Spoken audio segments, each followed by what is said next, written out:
Okay, let's try this again. Hopefully no more interruptions.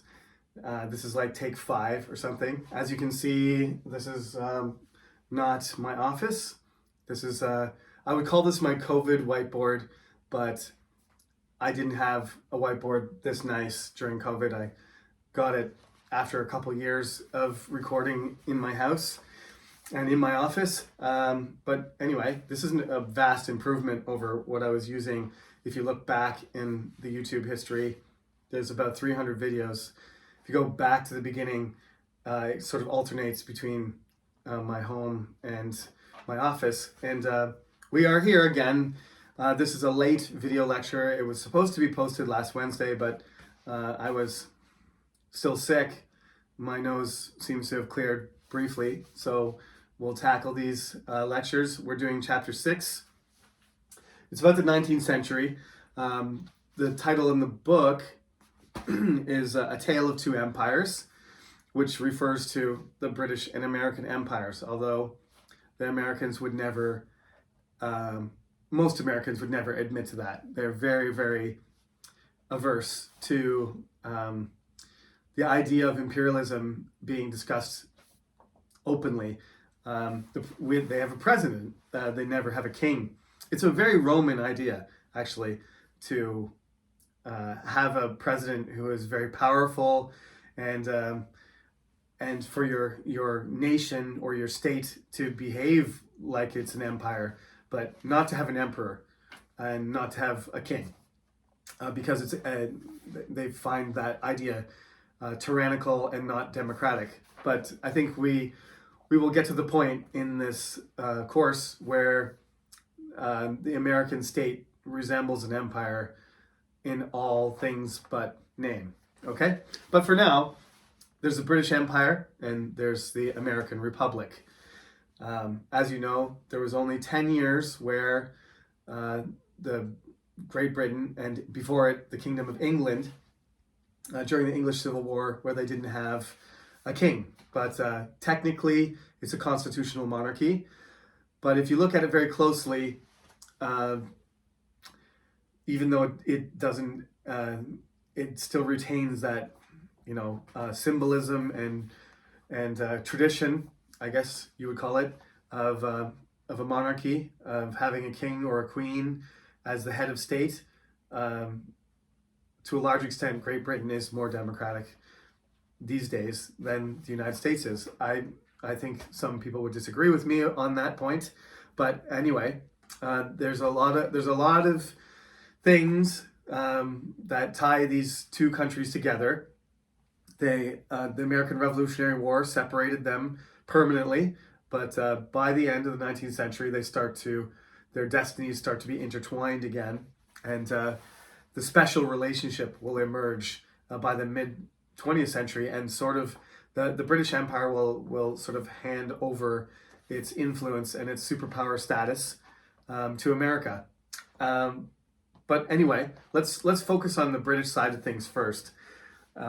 So imperialism is something that goes way back. You could argue right back to Henry II, right? The guy who chewed on carpets, remember? And married Eleanor of Aquitaine and had 4 sons. One of them who thought he was King Arthur and went to the Middle East on crusade. That goes back to the 13th century and the 12th century.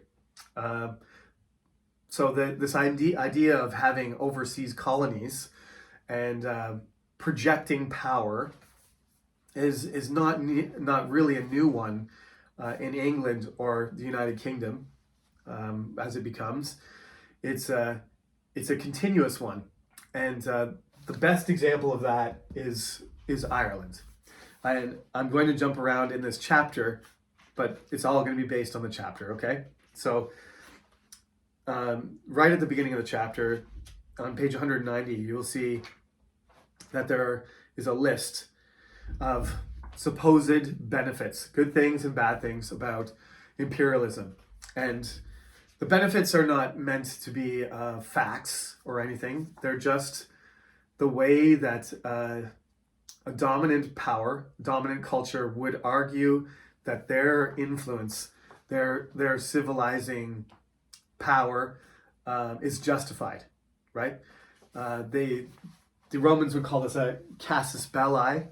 It's a just cause, and just cause usually is used in a war context. That Romans would almost never start a war unless they could argue that it was justified. Now they would stretch that argument really far. So, for example, right now the United States does things frequently preemptively before there is actually an attack on America. They will say that they need to intervene before something dangerous develops. This is classic imperialist rhetoric.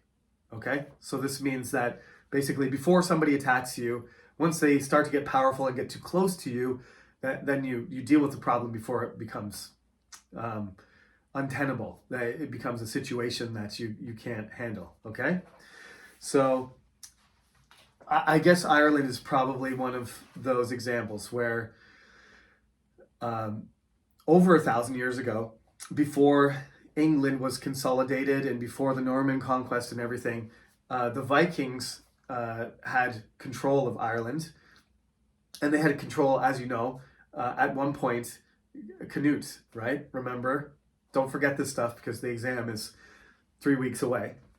King Canute had control of basically the British Isles and Scandinavia, including Denmark, right?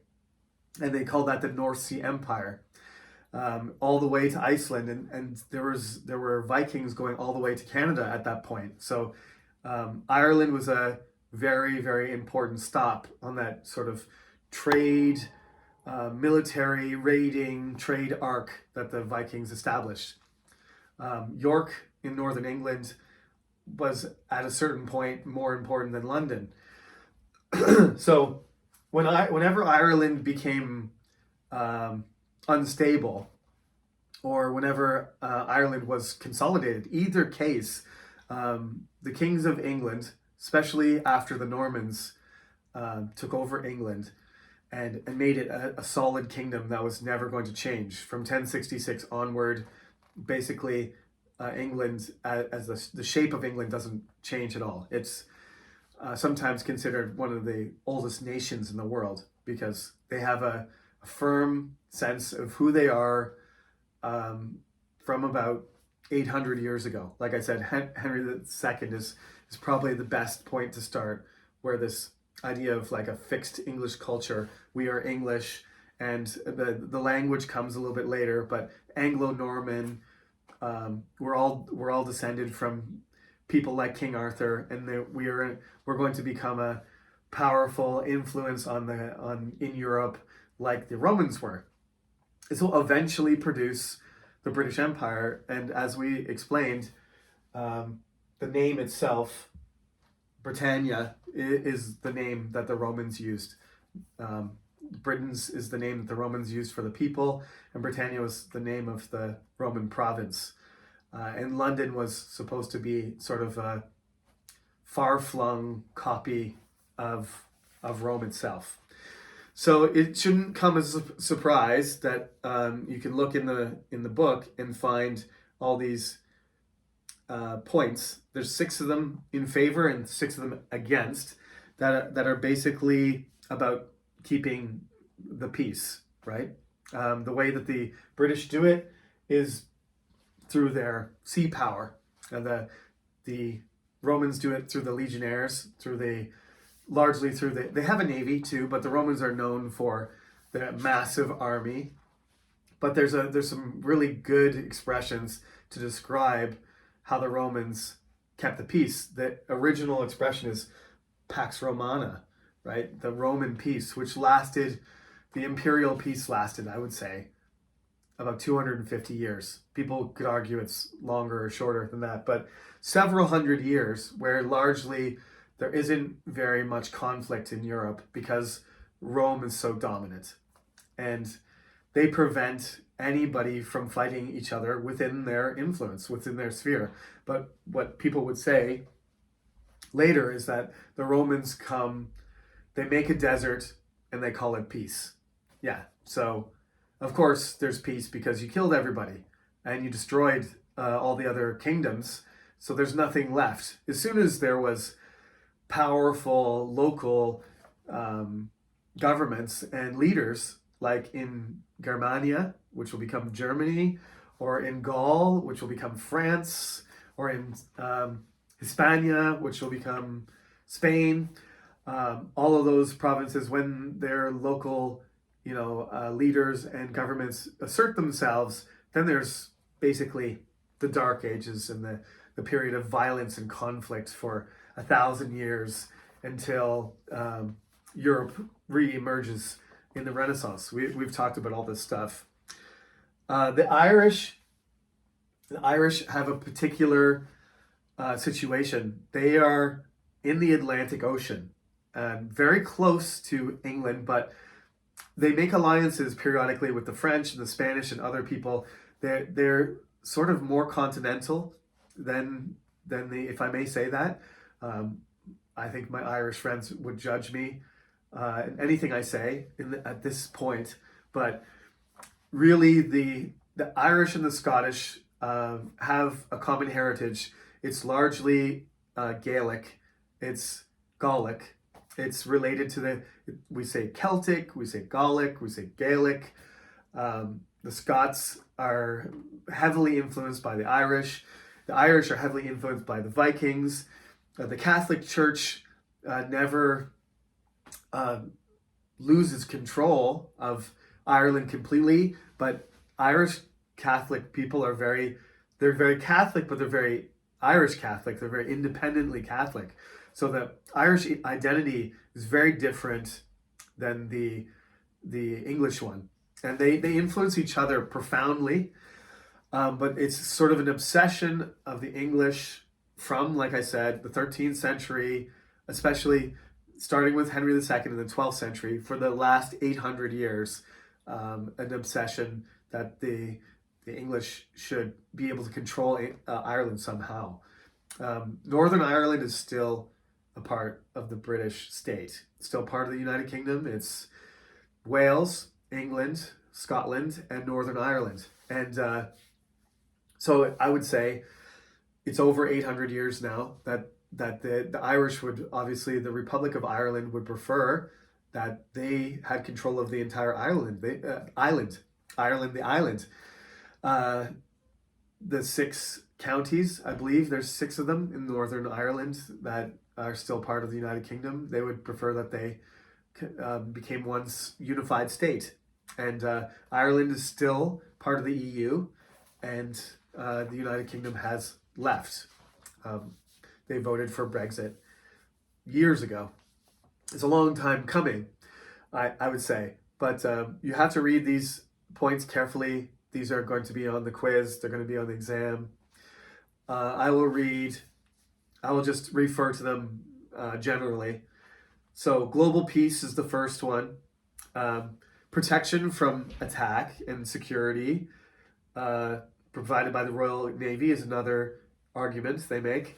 Keeping the sea lanes open. Piracy was a huge problem in the Roman Empire too. These people are basically thieves on the ocean, and they steal and they prevent your economy from growing and trade from developing between states on the ocean. But if you have control of the ocean, you can suppress the pirates. And the British would say this is a good thing. Because of, we'll talk about this later, probably in part 2. This is part 1 of the 19th century section of chapter 6. Technology advances in science. Isaac Newton and John Locke, remember? Those guys, very influential people in philosophy and in physics, mathematics, calculus. So those educational and philosophical and scientific advances, they would argue, the British would argue, that these are good things, and that they're going to bring them to your region if they control, if they colonize or control or inhabit or influence, whatever the case may be. And they use different tactics, but it's all about having control. over the area.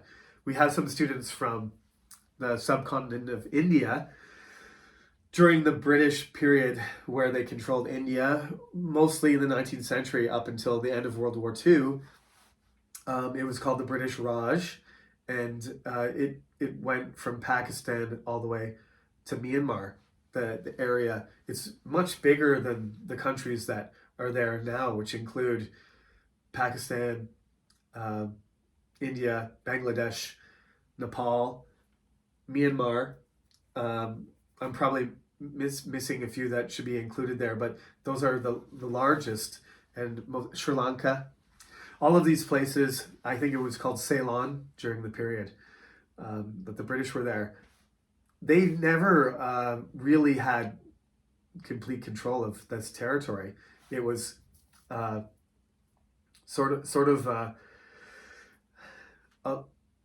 projection, like I said, of power, of dominant culture, where there was sort of an agreement between all the people within that territory, that they were going to produce the resources and provide the labor that the British needed to support their empire. There's been a lot of research done about how much wealth the British Empire extracted out of India, or the whole British Raj as a whole, and it's mind blowing.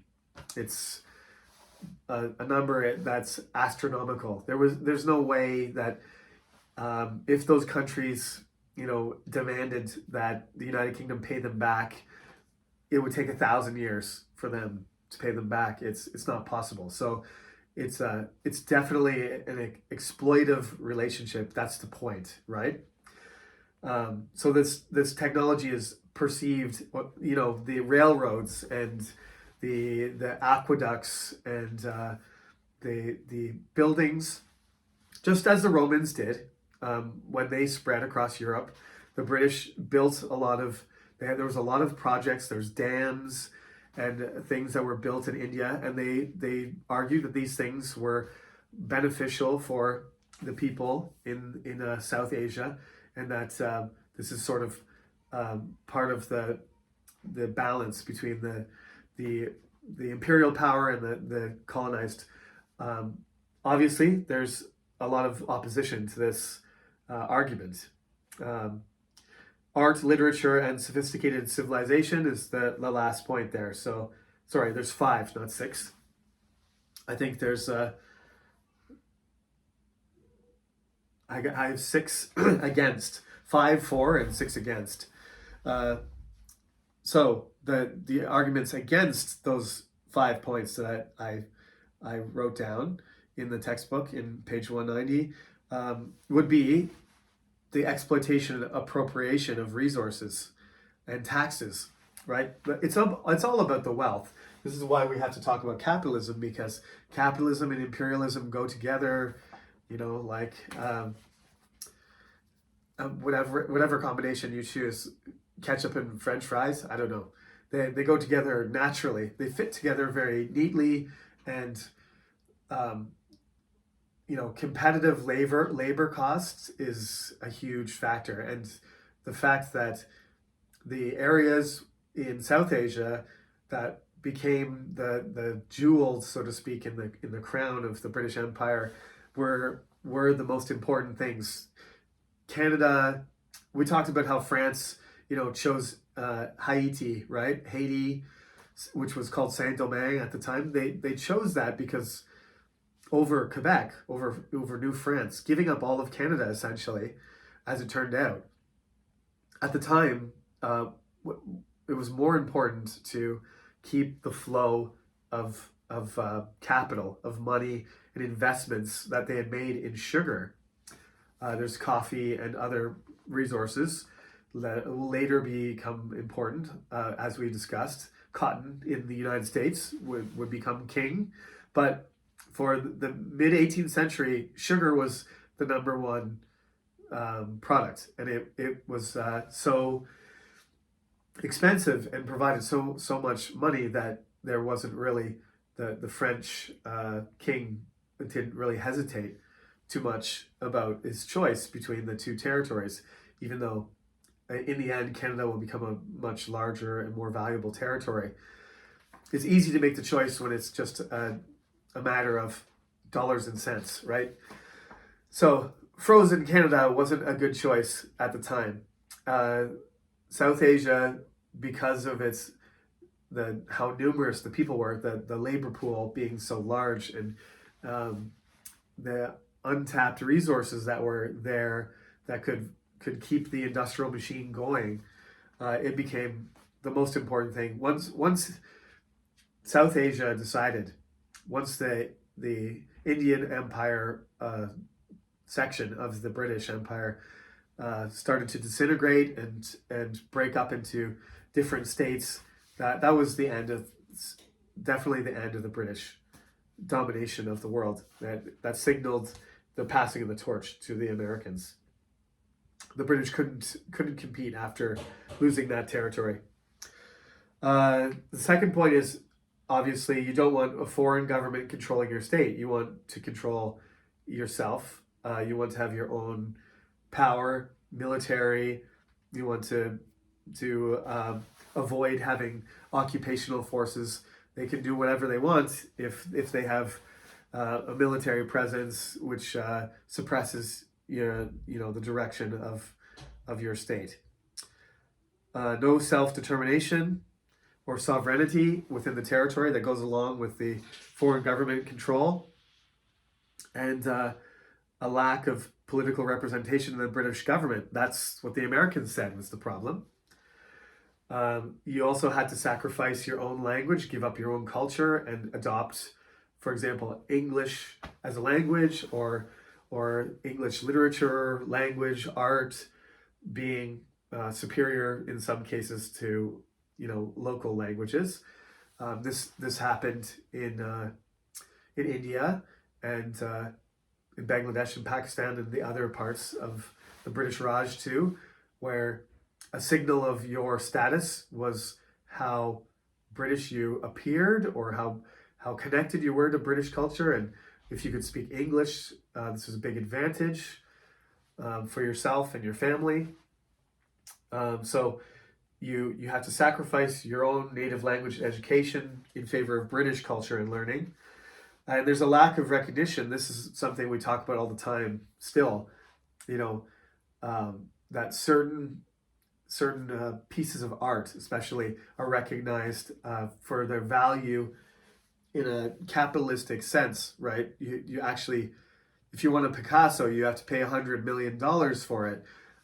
But if you're talking about an artifact from Africa, if you're talking about perhaps Egyptian pharaohs made museum artifacts and stuff like that the British have decided have a really high value because of how old they are or how unique they are, that's fine. But like native art in Canada, America, Africa, South America, whatever part of the world you talk about, Australia, the far reaches of the earth, which the British end up controlling, they are the ones who decide whether something is valuable or not. So it could be something that's extremely valuable in its own domestic context. In South Africa, it could be something that's very, very valuable to the people there, but it's worthless to the British. So that is the way that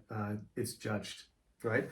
That means there is a lack of recognition of value of things that are outside the sphere of the British understanding.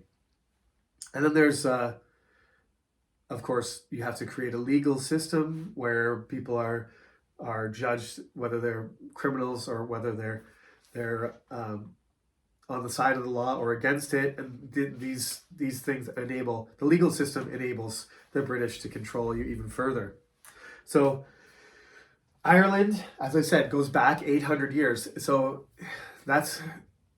the Crusades were largely a French endeavor, except for Richard the Lionheart and Edward I. There isn't really much participation by the English in the Crusades. So Richard could have been, if he had beaten Saladin, which he didn't, I mean, he beat him in a battle, but he didn't win the war against him. It was really a draw. So he ended up leaving, and then Saladin and his successors controlled the Middle East. The English really experimented and asserted and practiced their imperial rule mostly in Ireland before they did any colonizing or overseas Atlantic exploration. You know, it was Ireland before anything else. They participated in the Crusades mostly as secondary invaders and influencers in the region. They basically, the Muslim people, the Muslim armies, referred to them as Franks from France because that was the majority of the invaders, Normans and Franks. But the English were there as well, but they didn't have much control. They never ended up establishing states. Whereas in Ireland, the legacy of Ireland speaks for itself. So you had to read this over. The Dress Rehearsal for Empire on page 193 describes that in more detail. Okay, going back all the way to William the Conqueror, actually, but especially Henry II, as I said. The second thing, which I will go into a lot more detail, I'm going to talk about in part 2 of this lecture. I'm going to talk about industrialization. We've largely done imperialism, but we'll keep talking about that going forward. But the main discussion will be about industrialization and the power of the Royal Navy, in particular, an admiral named Nelson, who really cemented the supremacy of the British on the European oceans first, across the Atlantic, but enabled the British from there to become undisputed rulers of the oceans, and which allowed them to expand over roughly a quarter of the world's population and territory, the largest empire in the history of the world. If you look at the map, it's just shocking to see how much of it is under British rule 100 years after Nelson dies. So it's a very pivotal moment, and the sea first policy becomes essential to the British until now, where the British military is not. I mean, it's a top 10 military, but its navy is smaller than France, which hasn't happened since Nelson's day. He made the navy the most essential part of the British effort to fight against the French Empire and the other empires of the world and to overcome them. So we'll stop there. I know most of the chapter remains. We'll touch on capitalism briefly, and I'll describe in detail about what Nelson did, and we'll talk about British literature, the Victorian period, how Queen Victoria influenced British people profoundly. I'll upload this video first, and when I have a chance, I'll do the part 2 this weekend, so they'll both be available for you. As you can tell, my nose is kind of clogging up again, but we'll have to move forward no matter what, and we'll finish this chapter. The quiz number 4 is on Friday, and your assignment is due as well. So we'll tie everything together and finish off the chapter in part 2 later this weekend. Have a good week, study hard, and see you on Friday. Have a good weekend.